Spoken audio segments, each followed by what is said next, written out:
Welcome to एग्जामिंग्स की इस video में आपका स्वागत है। आज हम बात करेंगे IBPS RRB 2025 के नोटिफिकेशन के बारे में कि कब तक ये नोटिफिकेशन आ सकती है। स्टूडेंट्स बहुत ही ईगरली वेट कर रहे हैं नोटिफिकेशन का, क्योंकि इनकी एग्ज़ाम डेट्स हमको ऑलरेडी पता है। हमको पैटर्न के बारे में, एलिजिबिलिटी के बारे में, सैलरी के बारे में, वैकेंसी के बारे में इस वीडियो में हम बात करेंगे। अगर आपने चैनल को लाइक नहीं किया, सब्सक्राइब नहीं किया तो तुरंत सब्सक्राइब करिए और हमारे टेलीग्राम चैनल को भी जल्दी से फॉलो करिए। टेलीग्राम पे आपको लेटेस्ट अपडेट्स मिलती रहती हैं। आगे बढ़ते हैं और हम बात करते हैं इस साल IBPS RRB नोटिफिकेशन 2025 कब तक आने की उम्मीद है। इसको समझने के लिए हमें कुछ चीज़ें समझने की ज़रूरत है कि प्रीवियस ईयर नोटिफिकेशन हमें कब कब देखने को मिली है। नोटिफिकेशन जो भी होता है वो बहुत चीज़ें डिपेंड करता है कि आपका एग्जामिनेशन कब होने वाला है। तो अगर हम बात करें 2020 में, तो हमको 12 सितंबर को नोटिफिकेशन देखने को मिली थी और आपका जो एग्जामिनेशन था वो 12 सितंबर का था और नोटिफिकेशन 1 जुलाई को आई थी। तो आपके पास जुलाई के बाद अगस्त, सितंबर, 2 महीने, पूरा जुलाई, पूरा अगस्त और सितंबर। ठीक है, तो इतना आपके पास टाइम था। ठीक है, 60 प्लस आपको हमेशा दिन मिलते हैं, ये देखने को आया है। ठीक है, तो अगर आप 2021 में देखोगे तो 7 जून को आपको नोटिफिकेशन देखने को मिली थी और आपका जो एग्जामिनेशन डेट था वो 1 अगस्त का था। सेम वे में अगर हम 2022 में आए तो 6 जून एग्जामिनेशन, 20 अगस्त। उसके बाद अगर हम 23 की बात करें तो 1 जून को हमको नोटिफिकेशन देखने को मिला है और 5 अगस्त को आपका पेपर था और 27 जून को 2024 में नोटिफिकेशन आई थी और आपका अगस्त 3 से पेपर शुरू हुआ था। इस पूरे में अगर आप देखोगे तो जून में आया, अगस्त में पेपर हुआ, जून में आया, अगस्त में पेपर हुआ, जून में आया, अगस्त में पेपर हुआ, जून में आया, अगस्त में पेपर हुआ। तो आपको हर बार 60 टू 70 के आसपास दिन तो मिल ही रहे हैं फ्रॉम नोटिफिकेशन टू एग्जामिनेशन। अब जो हमें अभी पता है कि इस बार का जो एग्जामिनेशन है वो 26 जुलाई से शुरू होना है। ठीक है, ये ऑफिशियली आउट हो चुका है। तो उस हिसाब से अगर आप देखें तो हमें लास्ट वीक ऑफ मई में या फर्स्ट वीक ऑफ जुलाई में नोटिफिकेशन देखने को, सॉरी नॉट जुलाई, जून होगा। ठीक है, so first week of June में देखने को या लास्ट वीक ऑफ मई तक एग्जामिनेशन को हमको नोटिफिकेशन देखने को मिल सकता है। वेरी इंपॉर्टेंट पॉइंट कि इस समय आप नोटिफिकेशन की उम्मीद कर सकते हो। अब हम जो एक चीज़ आपसे कहेंगे कि देखो यार, एग्जामिनेशन का डेट और नोटिफिकेशन के डेट में जो गैप है वो अप्रॉक्सीमेटली 60 डेज़ का है। 60 days is not good for preparation start करने के लिए। ठीक है, तो start your preparation now.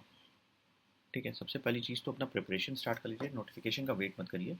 Notification आएगा उसके बाद फॉर्म भर के सिर्फ तैयारी करनी है, मॉक देनी है, तैयारी शुरू कर दो। अगर हम प्रीवियस ईयर वैकेंसीज़ को थोड़ा सा नोटिस करें तो हम देख सकते हैं कि लास्ट ईयर 2024 में हमें जो क्लर्क की वैकेंसी थी वो 5700 थी, पीओ की वैकेंसी 3551 और टोटल वैकेंसी 9995 थी। 23 में इसी तरह से जो ट्रेंड था वो था 5038 क्लर्क, पीओ के लिए 2400 और टोटल 8612 के आसपास हमें वैकेंसीज देखने को मिली थी। 22 में भी इसी तरह का ट्रेंड था, 4483 क्लर्क, 2676 पीओ एंड टोटल आपका 8106। ये इस तरह की ट्रेंड देखें, बट हमेशा जो नोटिफिकेशन आता है, ठीक है, नोटिफिकेशन के बाद आपकी वैकेंसी हमेशा इंक्रीज होते हुए भी रही है। तो अगर हम बात करें तो हमने नोटिस किया कि यहाँ पे अगर आपका 2000 फाइनल की वैकेंसी देखें, 24 की फाइनल वैकेंसी देखें तो वो 12,000 के ऊपर थी। तो अप्रॉक्सीमेटली 10,000 वैकेंसी आई, 2000 वैकेंसीज इंक्रीज हुई है। ठीक है, तो इस चीज़ को समझना है कि 2000 वैकेंसीज अच्छी होती है। टेलीग्राम को फॉलो करो, फेसबुक को फॉलो करो हमें, और आप हमें इंस्टा पे भी फॉलो कर सकते हो। आगे बढ़ते हैं, एलिजिबिलिटी की बात करते हैं। एलिजिबिलिटी जो है वो एज लिमिट हर साल यही रहती है। क्लर्क की रहेगी 18 टू 28 ईयर्स और पीओ की 30 ईयर्स। जो डेट होगी वो आपको नोटिफिकेशन में मिलेगी कि कट ऑफ डेट क्या है। ठीक है, उस दिन के बाद से आपका एज काउंट किया जाएगा।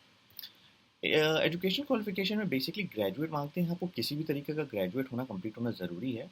आपका यहाँ पे कोई परसेंटेज की क्राइटेरिया नहीं है कि मिनिमम इतना होना चाहिए, ऐसा कोई परसेंटेज क्राइटेरिया नहीं देखने को मिलेगा। So normal graduate can fill this form. Exam pattern की थोड़ी सी अगर हम बात करें तो एग्ज़ाम पैटर्न में बेसिकली क्लर्क में आपका प्री होगा और मेंस होगा। यहाँ पे आपको इंटरव्यू देखने को नहीं मिलता। प्री पैटर्न में आपको रीजनिंग और न्यूमेरिकल एबिलिटी के 2 पेपर होंगे, जो कि इंग्लिश या हिंदी ऑप्शनल सब्जेक्ट मीडियम में होंगे। क्वेश्चंस आपके पास 40 होंगे रीजनिंग के, मार्क्स भी 40 होंगे। टोटल टाइम 25 मिनट्स होगा आपका रीजनिंग का। तो यहाँ पे आपका सेक्शनल टाइमिंग भी होता है। टाइम जो होता है ना, सेक्शनल टाइमिंग होता है, इस चीज़ का ध्यान रखना है। न्यूमेरिकल एबिलिटी में आपको 40 क्वेश्चंस, 40 मार्क्स, 20 मिनट्स मिलेंगे। टोटल 45 मिनट्स का पेपर होगा सेक्शनल टाइम के साथ। ठीक है। अगर हम मेंस की बात करें तो मेंस में आपको रीजनिंग 40 क्वेश्चंस 50 मार्क्स, मतलब मार्क्स ज़्यादा है रीजनिंग के। Numerical ability 40 questions 50 marks again. General awareness 40 questions 40 marks.